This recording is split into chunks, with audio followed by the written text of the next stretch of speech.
Hello and welcome back to another video. Today I will react to two videos in one video, but about the same country, about Montenegro, because I had views from Montenegro.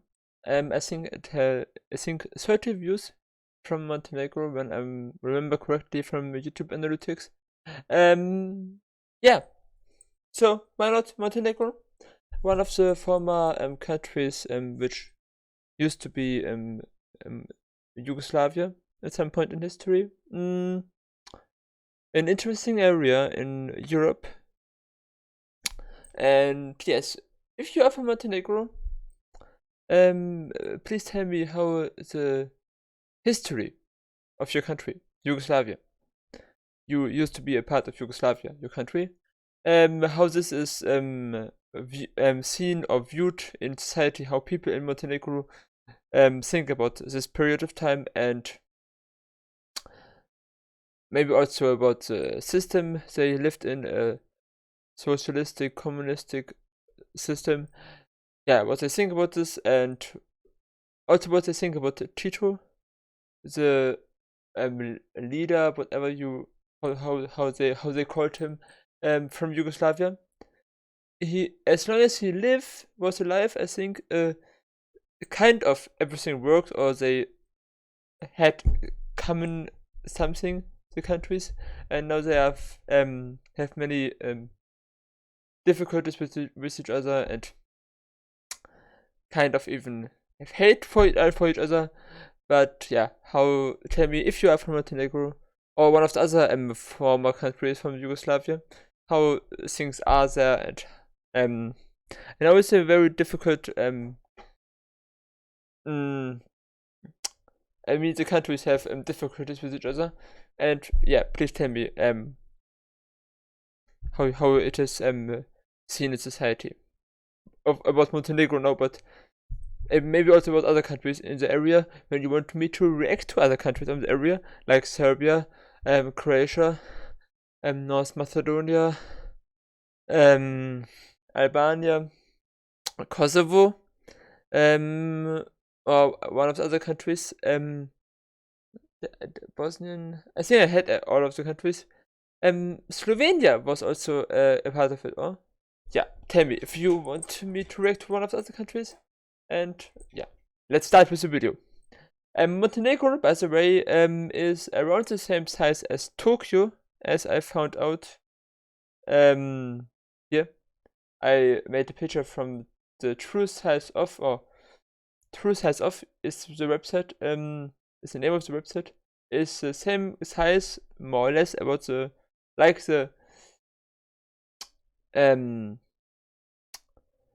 urban area of Tokyo. So yeah, let's start with the video. It is so great to be back in the Balkans. I actually love researching this place because it's like, you'll never get bored. It's Europe's most dysfunctional family. However, when it comes to Montenegro, it's kind of like... Welcome to quite possibly the sleepiest nation on the planet. It's time to learn geography. Now! Hey everyone, I'm your host Barbs. Montenegrin geography Bogdan wrote this joke about Montenegro. When all the countries were gaining independence from Yugoslavia in 1992, Montenegro was so lazy they took a 14-year-long nap and finally caught up in 2006. Jokes aside though, Montenegro is such an amazing hidden treasure locked away in the Balkans that very few people seem to pay attention to. Probably because their publicity department is taking their lunch break. Anyway, let's find out where this little guy is located, shall we? By the way, thank you to the person. It's located above Albania, and south of Bosnia and Herzegovina. That sent me this Montenegro scarf. Love it. Montenegro, Europe's newest country. No, I am. No, you're not. Yes, I am. Nuh-uh. Yes, I No. am. Yes, we've Nah. done this a million times. Sorry. Yes. Well, until that gets fully settled, we'll have to settle for Montenegro. You know how like when you're playing a video game, there's like a side mission or like a cool hidden level that you have to unlock? That's kind of like what Montenegro is. Europe's little bonus, and it's like the best place in the world to take a nap. First of all, the country is located in the southeastern European region known as the... Yeah, Albania, Kosovo, Serbia, and Bosnia and Herzegovina. And even... Is this correct? What is this? What is this area here? It is split from Montenegro and split from Bosnia and Herzegovina. Is this an exclave? from some country. Balkans, right This area, I mean, yeah. So if you know about this, tell me. along the Adriatic Sea, bordered by 4 other countries. Yes, the southernmost tip of Croatia borders them, which took off this Okay, Croatia. He already explained to me. extra 5 miles, 8 kilometers of coastline. And depending on where you stand on the issue, they border the partially recognized disputed area of Kosovo that Serbia claims. And that's a whole other story for another episode. The country is divided into 23 municipalities, 2 of which are urban centers, the former royal capital of Cetinje and the current capital, Podgorica, located further inland. The country has 2 international airports, the busiest and largest one in the capital, Podgorica, as well as a smaller but conveniently located one in Tivat along the Bay of Kotor, a huge tourism spot. Those who come in by sea can stop at one of the many marinas and seaports, with the largest and busiest one being the port of Bar in the south, which also operates cargo and passenger vessels daily. Finally, along the coast and inland, there are many small rocks and islets. However, the largest and main ones are Mamula Island, which has a fortress on it, guarding the entrance to the Bay of Kotor, where you can find Stradioti Island with a small resort on it, and further south you find St. Nicola Island, just off the coast of Budva. Finally, the triangle-shaped Bojana Island, just along the border with Albania, also has a nice beachside resort. Whew! Other than that, they do have 2 main state-operated railways that transect the country. It stops in the main hub Podgorica, the capital, where you can decide to continue on either to Albania or Serbia. Oh, and the country is kind of shaped like a screaming turtle. Otherwise, some interesting places to visit might include spots like the Mausoleum of Njegoš, the Djur. Moment. Otherwise, some interesting places to visit might include spots like the Mausoleum of This looks very nice. It's a nice view on the landscape and standing out. I would like to visit this. Njegoš, the Đurđevica Tara Bridge, the ruins of Duklea, this clock tower and the Millennium Bridge, the island of St. Stefan, the Sipkanik wine cellar, the fortifications of Kotor, the war memorial in Ulcinj. Nicely shaped. The royal capital of Cetinje has some cool stuff, and there are so many chapels and monasteries, the most notable one probably being the Ostrog Monastery, carved This looks also nice into the mountain. into a cliff. It's like a huge pilgrimage spot. And speaking of crazy looking cliffs and fascinating natural landmarks, let's jump into the... Now, the name Montenegro is derived from Venetian Italian, meaning black mountain, derived from the densely forested Mount Lovćen. Keep in mind though, Montenegro is a Slavic nation, not Latin. They actually call their country Crna Gora, which means black forest. The point is, there's lots of mountains and forests, and it looks great. I mean, Casino Royale was partially filmed there. Anyway, the country is over 80% mountainous and hilly, located in the geological region of Europe known as the Dinaric Alps, which extend all the way to Greece. Within these hills, there are 2 smaller ranges that shield the coastal regions, the Durmitor and Sika Mountains. In between them, you find the longest river, the Tara, which flows south, not too far from the tallest peak, Zlakolata, which is also on the border with Albania. Just a skip away, you can find the largest lake, Lake Skadar, again shared with Albania, which is found at the edge of the Zeta Plain, the largest area of flat valley land in all of Montenegro, where, no shocker, the capital is located. Just to skip over the last mountains, with surprisingly beautiful beaches in the south, by Donji Stoj, close to the Albanian border. Many of the beaches kind of stole names of famous beaches around the world to boost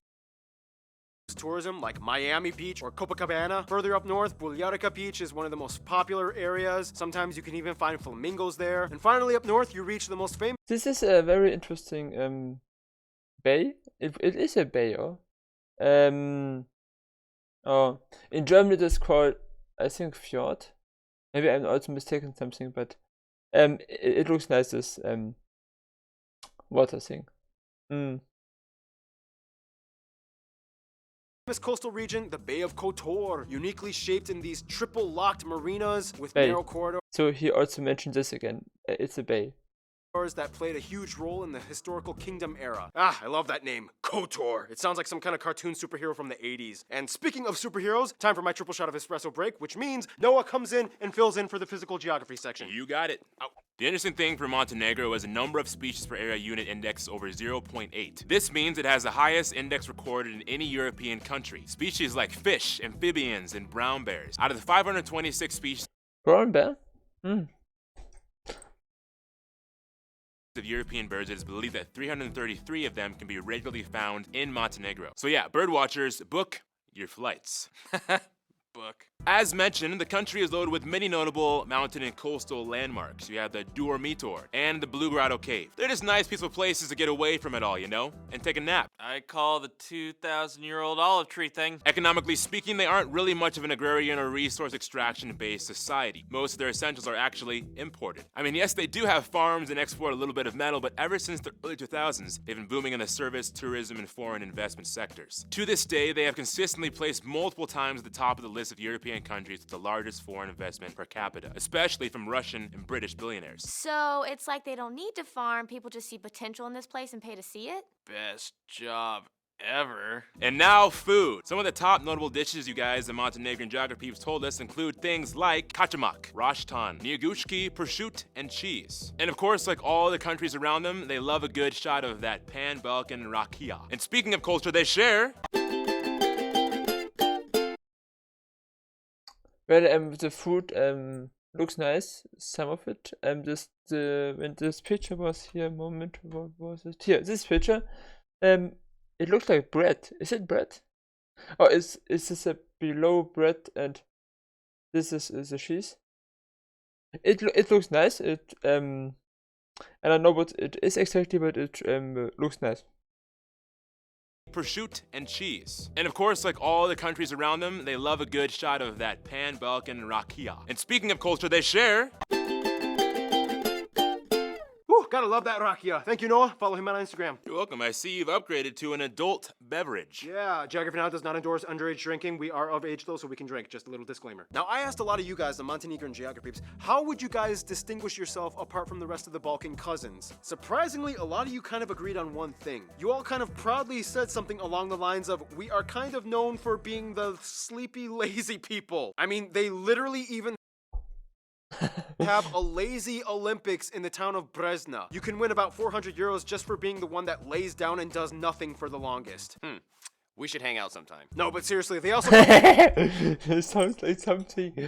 I mean, I don't know. I think I would like to lay around for too long. I'm kind of an active person, but yeah, sure.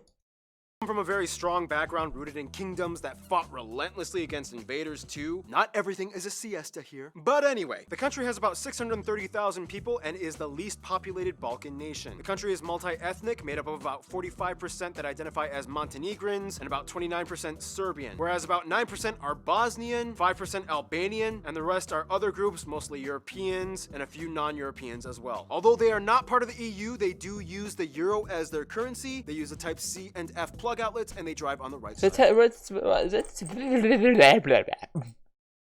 one of the funny things, that some countries in Europe use the euro but are not part of the European Union, and some countries which are not part of the European Unions, and some countries which are part of the European Union don't use the euro. Like, for example, Sweden and Poland, or Denmark, by the way. Or the UK before Brexit. But yeah, that's quite funny. There's in the other video I will maybe react to, which explains more about the European Union if you are not from Europe. The road. Now back to the Montenegrin Serbian thing. This is where things get a little tricky. Geography Savo said, there's a saying, Serbia and Montenegro are like two eyes in one head. Culturally speaking, they are pretty close, and often sometimes Montenegrins or Serbs in the country might interchangeably identify with the other group for whatever reason. So exact statistic and numbers on the populace is not always completely accurate. But in the end, unless they specify, do not call a Montenegrin a Serb. Basically, with Montenegro, you see a little bit of Italian influence, kind of, I guess you could say. Historically speaking, the Renaissance contemporaries played a major role in influencing parts of the country. It was kind of like... Hey, you got some great beaches and landscape. Oh, well, thank you. But, you know, it could really use some sprucing up. Why don't I teach you some architecture techniques, maybe spice up your literature style, you know, just polish up a few things? Sure. Dude, what are you doing talking to that stranger?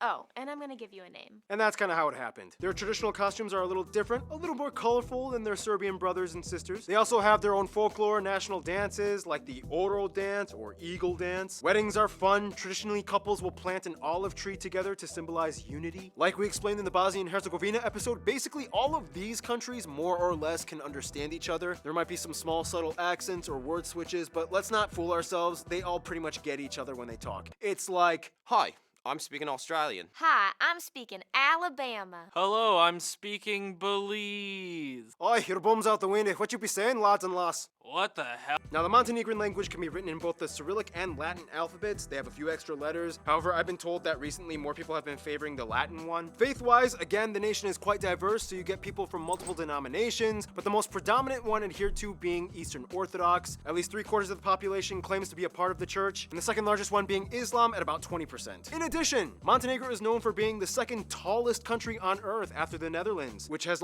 really helped them in men's water polo and women's handball championships. They do really well in these sports. Anyway, we've been rambling on and on. History time, in the quickest way I can put it. Illyrians, Greeks, maybe Celts? Roman Empire collapses, blah blah blah. We've told you about this story a million times. Ancient Slavs come in around the 6th century. Kingdom of Duklea. They tried to attack Constantinople, didn't really work out. Johann Vladimir. They switched their name to Zeta. Venetians come in and influence things for 3 centuries. These dynasties. The Ottomans come in. Peter Petrovic Nyagosh years. Russians come in and help with the fight against the Ottomans. The Treaty of Berlin. Balkan Wars. World War I, things got really messy. They joined the Kingdom of Serbs, Croats, and Slovenes, later called Yugoslavia. World War II, now they're part of the Socialist Federal Republic of Yugoslavia. Civil War in the 90s, Yugoslavia breaks up. All that's left is Montenegro and Serbia. They finally gained full independence from Serbia in 2006. And here we are today. I asked you guys, the Montenegrin geographies, for a list of some notable people from Montenegro. Again, I was told it can be kind of hard because of the whole Serb-Montenegrin identity thing we talked about, but the people might include historical figure Ivan Crnović, Bishop Peter I,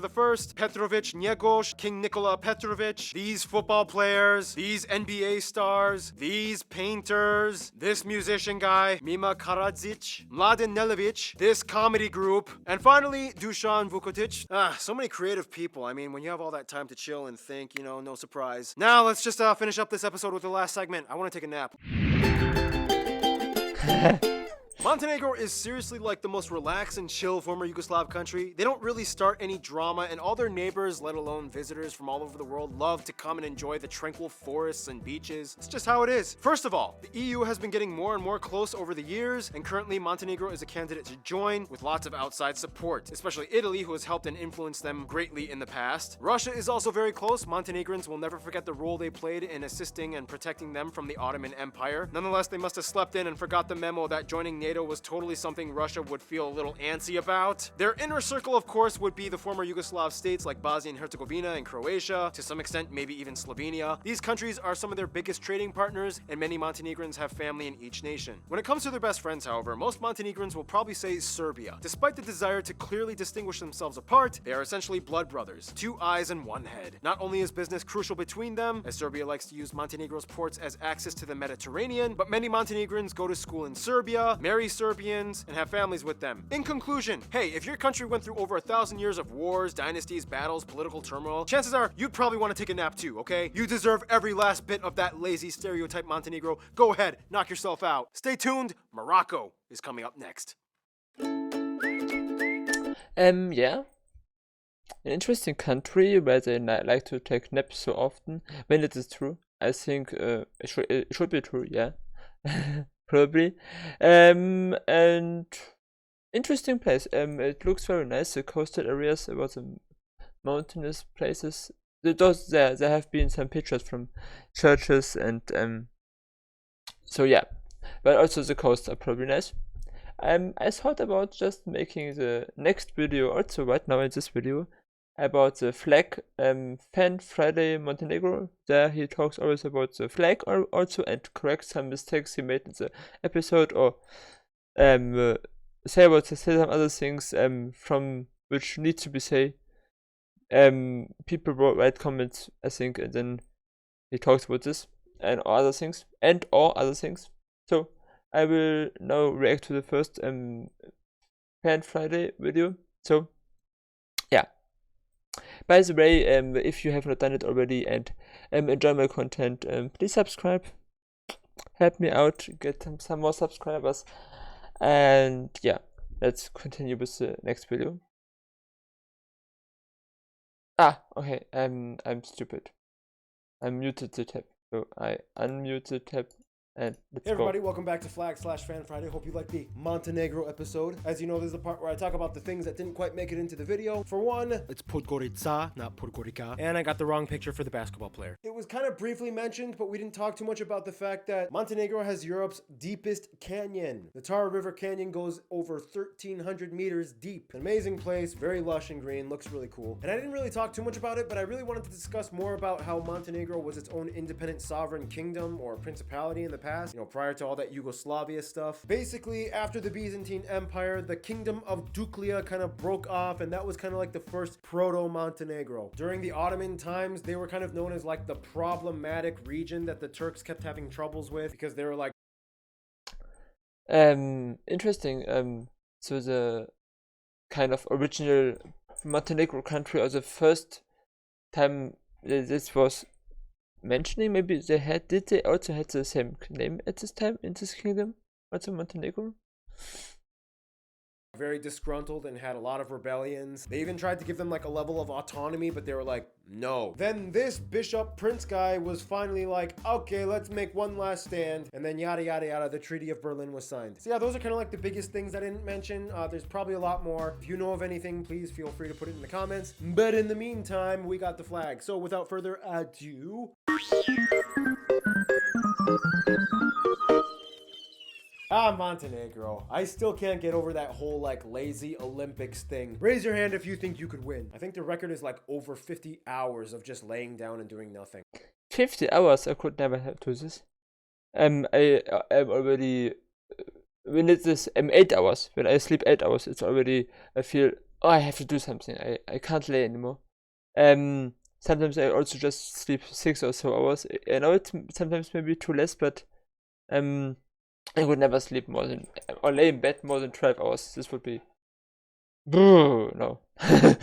It's pretty difficult. Like, you can't even go up to go to the bathroom. So there's a lot of strategy to this. Being lazy, it's tiring, you know? Anyway, the flag. The flag is a red banner with a golden border with a double-headed eagle coat of arms in the center of the flag. We'll get to this in a bit. The colors represent the Montenegrin people, and this flag was adopted in 2004, right before independence from Serbia. However, historically, it also has been used as well. And that's it. That's kind of like one of the shortest things we've ever done for Flag Friday, because the coat of arms, we'll discuss that later. Keep in mind, prior to this, they had a ton of other flags. When they were unified with Serbia, they had this. Under the Yugoslav years, they used this. When they were independent briefly, they used this. There were the kingdom and principality flags, they looked like this, and so on. So yeah, that's just about it. Now, I mean, the principality flag, if it is one of those, it looks already similar to the current flag with the red and the frame. It's not yellow, it's white at this time, and it's a different coat of arms, but it looks similar. The kingdom and principality flags, they look like this, and so on. So yeah, that's just about it. Now, the coat of arms. The coat of arms, as seen on the flag, contains a golden double-headed eagle, alluding to the ancient Byzantine and Roman times, inspired off of the Russian coat of arms, symbolizing unity and the connections between the church and state. Also, yeah, it's very similar to the Russian one. Interesting.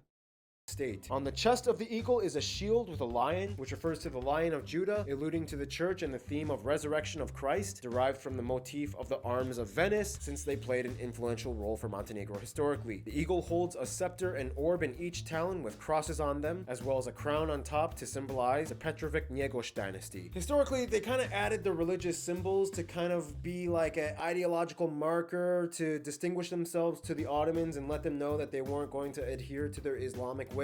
The coat of arms, though, had a little bit of controversy, though, because even though it has a lot of symbols with historical significance, Montenegro is no longer a monarchy, or theocracy for that matter. They are a secular republic. So they're a little unsure of introducing this. Nonetheless, when it came out publicly, the people loved it, and they're like, yeah, let's just keep it anyway. So yeah, they adopted it. Prior to this, they used a lot of other coat of arms. During the Yugoslav years, instead of the double-headed eagle, they used Mount Lovćen with the mausoleum on top. And when they were a kingdom or principality, they used the double-headed eagle, but it was white and not gold. But yeah, that is pretty much it.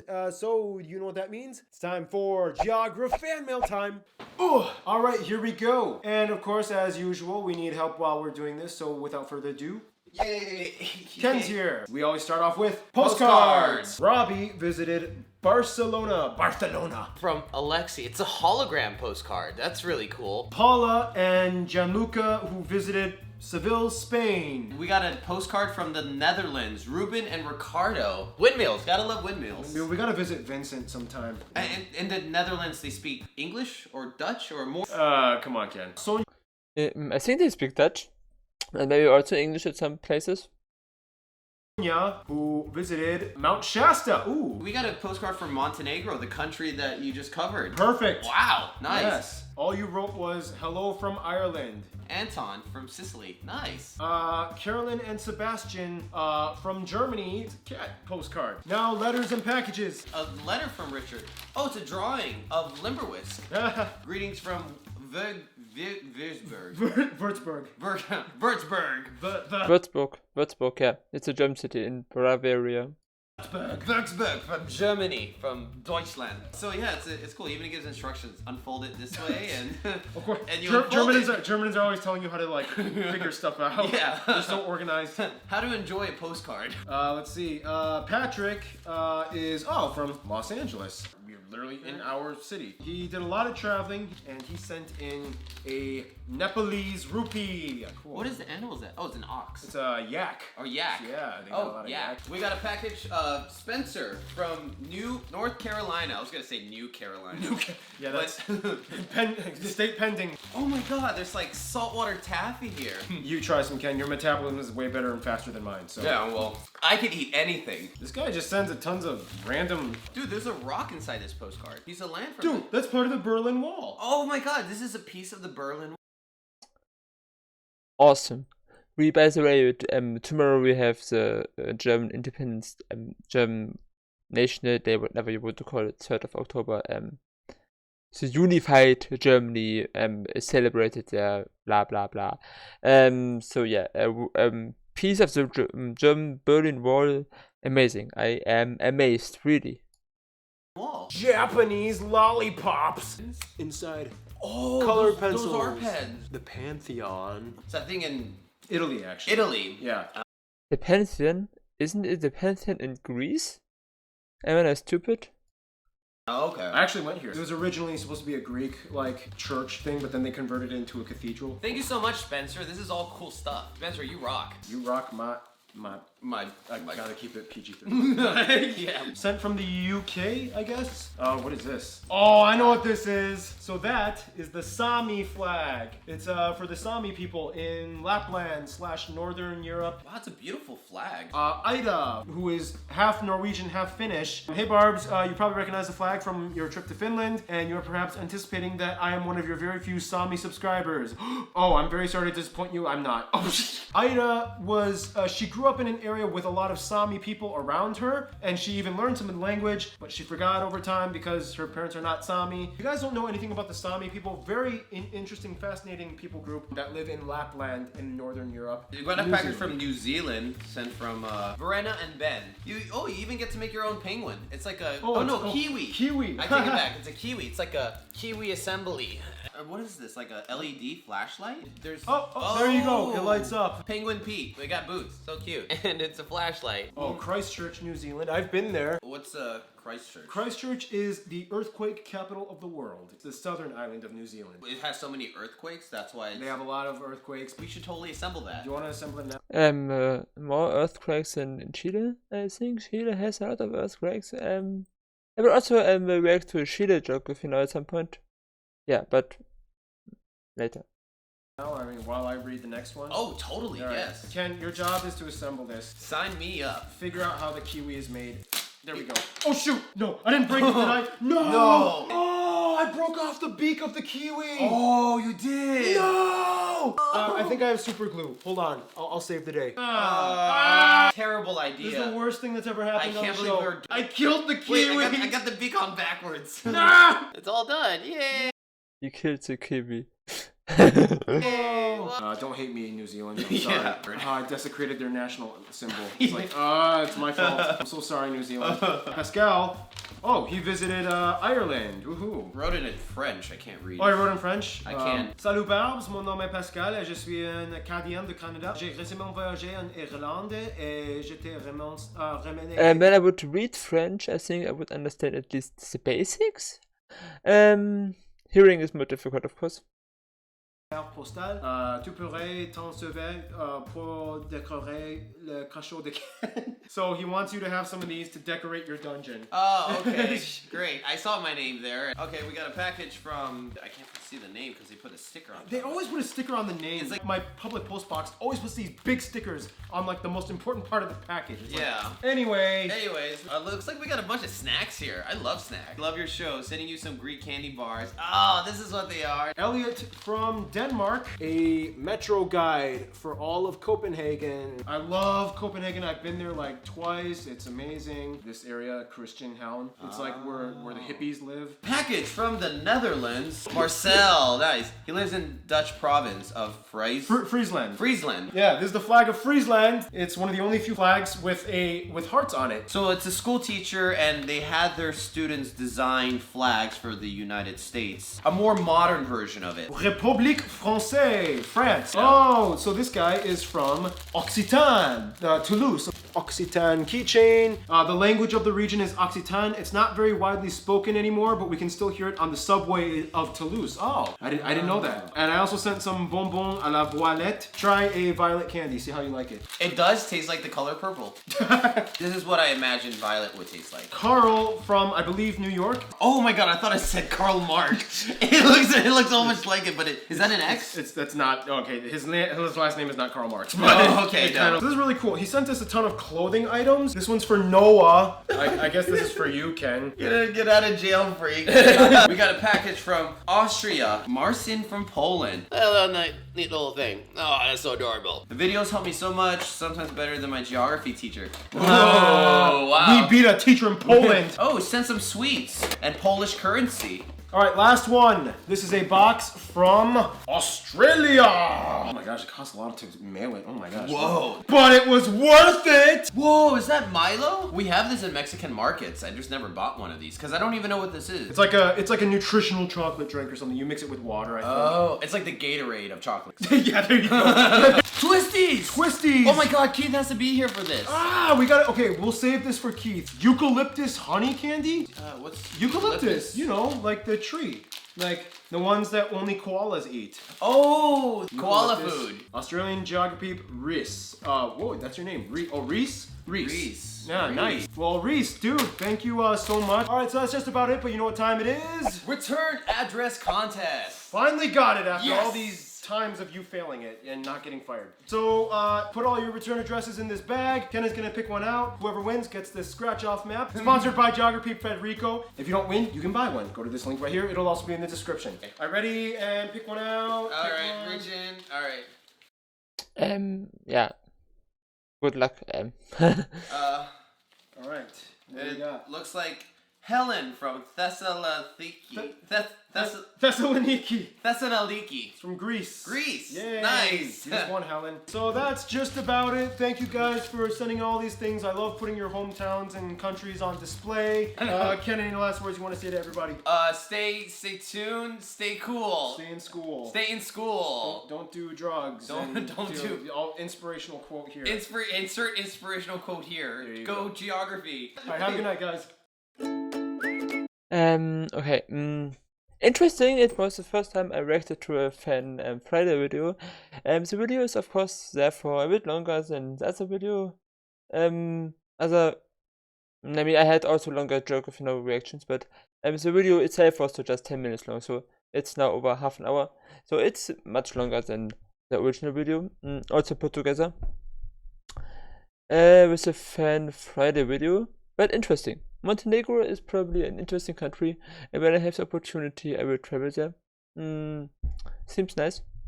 So, also you stay tuned for another video from me. I don't know which will become next. I will make another video today, I think. But I don't know which one. And subscribe to my channel and like the video and so on and so on and so on. And see you next time.